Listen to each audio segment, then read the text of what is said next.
Annie, so you are in recovery from addiction. If you could tell a little bit about what got you here, what happened, what brought you to this place in your life?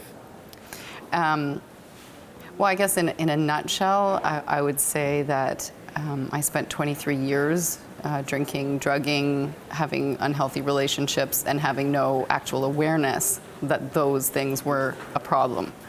When I finally hit what people have described as a bottom, which in most, compared to a lot of other people's might not have seemed that bad, my bottom was more emotional. It really was an awakening. It was like I woke up to the fact that I had been asleep.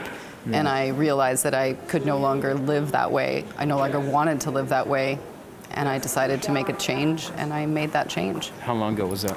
I celebrated 8 years in August of this year's 2016. Great.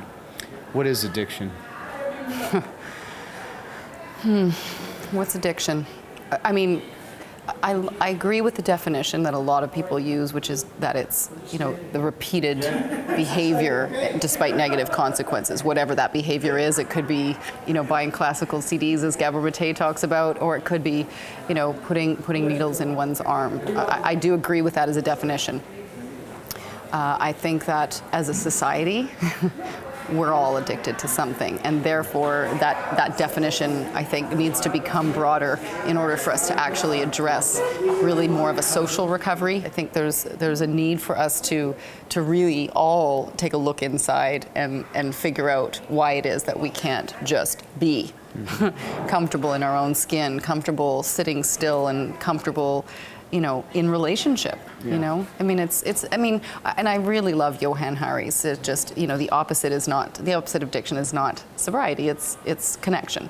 So to me, when I got into recovery, it was about finding a connection to myself, which I had never had, and finding a connection to something greater than myself, which I had never had. And although I had what seemed like good connection with other people, the types of connections that I make now are just incredibly deep and beautiful, and that didn't happen either. So you're involved in a lot of things to help with addiction and with the help addicts. If it was up to you, if the buck stopped here, and you made the decisions on how to treat addiction, how to help addicts, how to talk about it, what would you do? Well, that's my little acronym. One day at a time to me is dogs, art, and yoga. Those are the three things that I would use to help treat addiction. I think animals are very healing. I just happen to like dogs, but it could be any animal. I think art is very healing, hence why I love your project so much. Both for people who are in addiction to use art as a healing modality, and for artists to be able to use their creativity and to use art for good. And yoga, which has been just such a huge part of my recovery and so many people's that I know. So those are the things that I would use.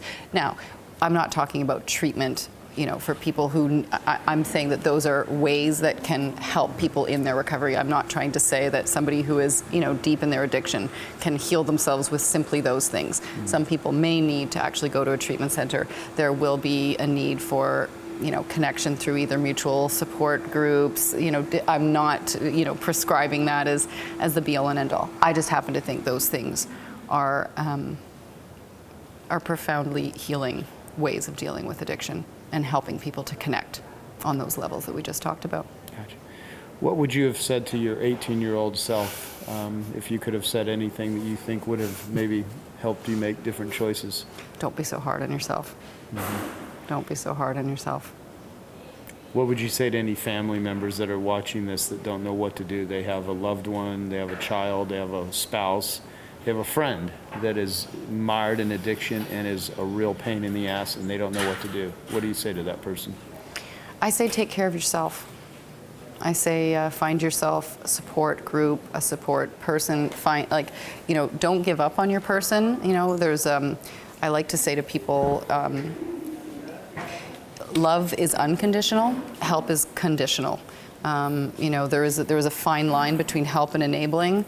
But I think the most important thing for a family member is to take care of themselves, because whoever that loved one is in your life may or may not ever find recovery. Therefore, that person, whoever that loved one is, needs to find their own recovery. And that might look like Al-Anon, that might look like a therapist, that might look like talking to somebody else who happens to be in recovery. But either way, it's about taking care of yourself. There is hope. I absolutely believe that if someone is still alive, there is still hope for that person to find their way to recovery. It's just that right now, the way things are, is, the success rates for people finding their way into recovery are not great. Therefore, I'm not going to, we can't sugarcoat it and pretend like A, the stigma doesn't exist, B, that the success rates are where they're not right now. But the bottom line is that loved one needs to take care of themselves. And that's why I always recommend to people, find support for yourself. You will or you won't. Your person will either find recovery or they won't. And you need to be okay no matter what. Great. One word to describe your addiction in its worst state.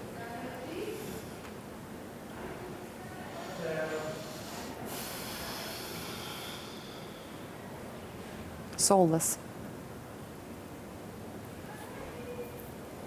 One word to describe your recovery. Soulful. That's great. Anything you'd like to share that I didn't ask you?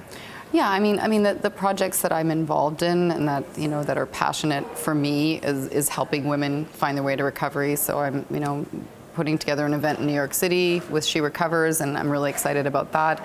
I'm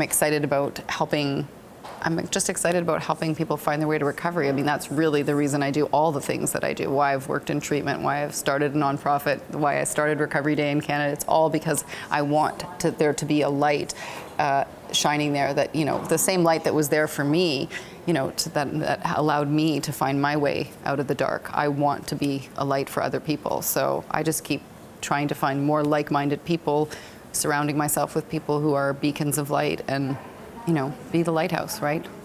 Yeah, what's kind of interesting is that the Olympics happens every few years, and they have, the event where they, carry the torch. But what most people don't realize is there are millions of addicts that are carrying that torch 24 hours a day, 7 days a week. Absolutely. Absolutely. So we can't stop being those beacons of light for others. If I'm not going to be a face of the voice of recovery, then who is? I mean, we all need to do our part. It's a pandemic. Forget epidemic. It's a pandemic. I can't sit by. My own family has been decimated by addiction. I am the first person to get into recovery on either side of my both either adopted or birth families. I can't let people die. I can't. My heart is just, there's too much pain, and I want to help as much as I can.